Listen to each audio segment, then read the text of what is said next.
Hello दोस्तों, मैं आपका भाई अंगद और आज मैं फिर एक नई वीडियो में आपका स्वागत करता हूं। आज की टॉपिक एक ऐसे महान व्यक्ति के लिए है जिन्होंने अपने जीवन में अनेक समस्याओं का सामना किया। उनका नाम डॉक्टर भीमराव अंबेडकर है। डॉक्टर भीमराव अंबेडकर का जन्म मध्य प्रदेश के इंदौर शहर में स्थित महू में हुआ था, जिसका नाम आज बदलकर डॉक्टर अंबेडकर नगर रख दिया गया है। डॉक्टर भीमराव अंबेडकर जी का जन्म 14 अप्रैल 1891 में हुआ था।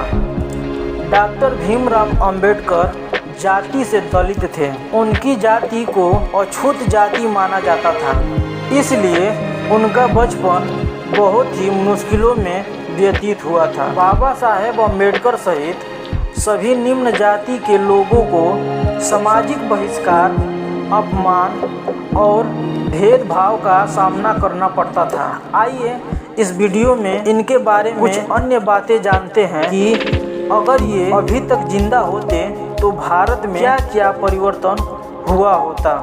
चलिए दोस्तों, बिना समय गवाए ही वीडियो को शुरू करते हैं। डॉक्टर भीमराव अंबेडकर का जन्म 14 अप्रैल 1891 में मध्य प्रदेश यानी भारत में हुआ था। इनके जन्म का नाम भीमराव बाबा साहेब अंबेडकर था और इनका अन्य नाम बाबा साहेब अंबेडकर था। इनकी राष्ट्रीयता भारतीय थी। इनका धर्म बौद्ध धर्म था। इनकी शैक्षणिक योग्यता, इन्होंने मुंबई विश्वविद्यालय से बीए किया था और कोलंबिया विश्वविद्यालय से एमए और पीएचडी और एलएलबी भी किया था।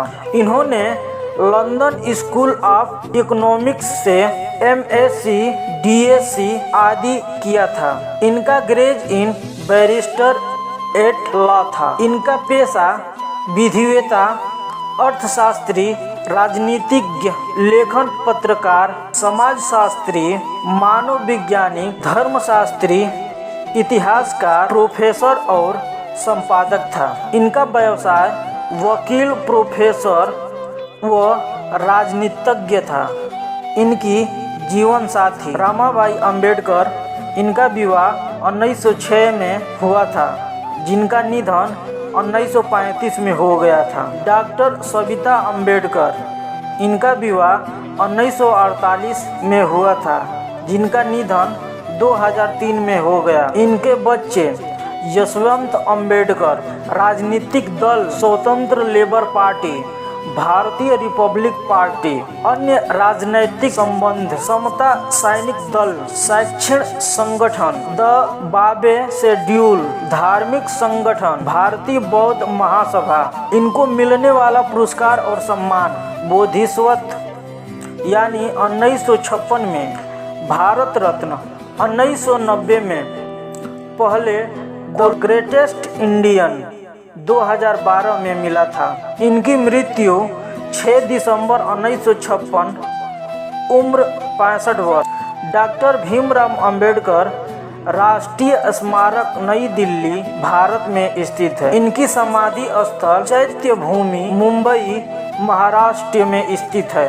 बाबा साहेब अंबेडकर का बचपन, उनके पिता मुंबई शहर के एक ऐसे मकान में रहने गए जहां एक ही कमरे में पहले से बेहद गरीब लोग रहते थे, इसलिए दोनों को एक साथ सोने की व्यवस्था नहीं थी।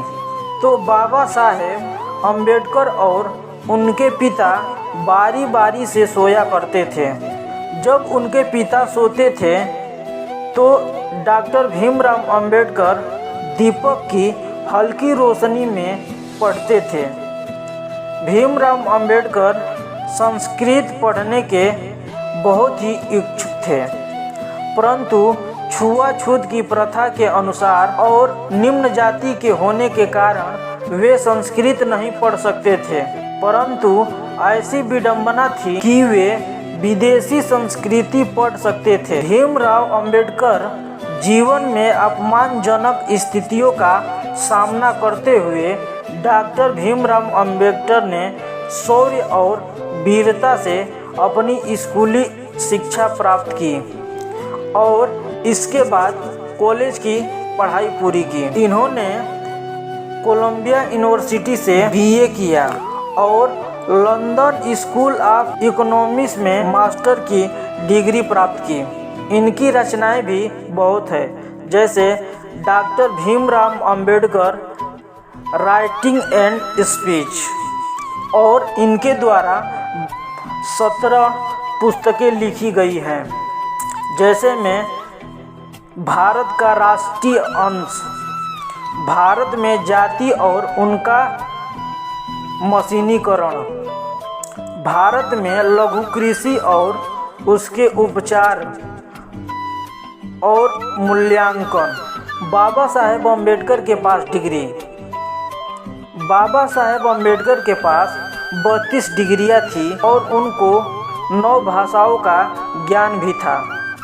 उन्होंने लंदन स्कूल ऑफ इकोनॉमिक्स में मात्र 2 साल 3 महीने में 8 साल की पढ़ाई पूरी कर ली थी। डॉक्टर भीमराव अंबेडकर छुआछूत की पीड़ा को जन्म से ही झेलते आए थे। जाति प्रथा और ऊंच नीच का भेदभाव वह अपने बचपन से ही देखते आए थे और इसके स्वरूप उन्होंने अपने अपमान का सामना किया। डॉक्टर भीमराव अंबेडकर का निधन। डॉक्टर भीमराव अंबेडकर सन 1948 से मधुमेह यानी डायबिटीज से पीड़ित थे और ये 3 दिसंबर 1956 को डॉक्टर भीमराव अंबेडकर ने अपनी अंतिम पांडुलिपि बौद्ध और धम्म पूरा किया और 6 दिसंबर 1956 को अपने घर दिल्ली में अपनी अंतिम सांस ली थी। बाबा साहेब का अंतिम संस्कार चौपाटी समुद्र तट पर बौद्ध शैली में किया गया। इस दिन से अंबेडकर जयंती पर सार्वजनिक अवकाश रखा जाता है। अगर आज बाबा साहेब अम्बेडकर जिंदा होते तो क्या करते? भीमराव अंबेडकर अगर आज जीवित होते तो समाज में क्या क्या बदलाव ला सकते थे? आइए अब इस प्रकार जानते हैं। पहला, आरक्षण पर शुरू से ही अपनी नज़र रखते हैं। इसके साथ ही आरक्षण नीति में कुछ बुनियादी बदलाव उनकी मांग होती। वे दूसरी पीढ़ी को आरक्षण का फायदा दिलाते। दूसरा, आरक्षित कोटे से एक अवसर पाने वाले दलित परिवार आर्थिक और शैक्षिक स्तर कर चुके थे। बाबा साहेब इसे सामान्य वर्ग में आना ही मानते थे। गरीबी सिर्फ दलितों में ही नहीं थी, गांवों में लाखों परिवार भी उनकी लंबी गुलामी की पैदाइश थे और इसके अलावा भूमिहीन, गरीब और मजदूर और मजदूरी पर आश्रित हैं। अगर बाबा साहेब होते तो इनको नज़रअंदाज कर नहीं सकते थे। चौथा, वे पहले शख्स होते जो 20 साल बाद आर्थिक आधार पर सबका साथ, सबका विकास चाहते। ऊंची जाति के उपेक्षा और प्रतिभाशाली लोग भी सिर्फ उन्हीं की चरण में जाते। वे कहते, आरक्षितों को संगठन बनाकर आरक्षण को राजनीतिक दल मत बनाएं, वरना हम दिशा भटक जाएंगे। अगर आप मजबूत हैं तो दूसरे कमजोरों की सहायता कीजिए। जय हिंद दोस्तों।